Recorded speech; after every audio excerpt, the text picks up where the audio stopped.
Dans cette salle d'attente qui ne désemplit pas, des rhumes, quelques grippes, mais aussi beaucoup de gastro-entérite, maladie plus étonnante pour la saison.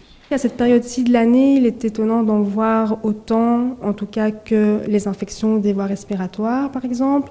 On en voit normalement plus en été, quand il fait chaud, justement que c'est encore plus difficile de conserver les aliments, etc. Mais voilà, depuis une dizaine de jours, les médecins diagnostiquent de plus en plus de gastro-entérite. Au centre de médecine générale d'urgence de Saint-Luc, on estime que 3 patients sur 10 en souffrent. Certains médecins généralistes parlent même de véritable épidémie.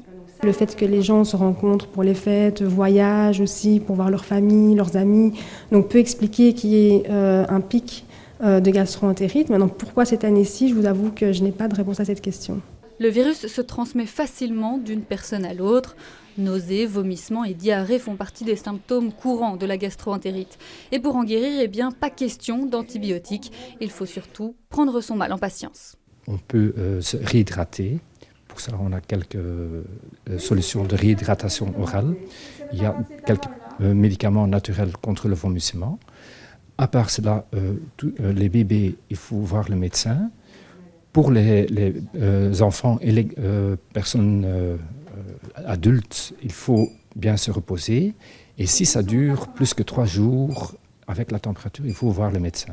Et si vous voulez éviter d'attraper le virus de la gastro-entérite, le geste le plus simple à adopter, c'est encore de bien se laver les mains.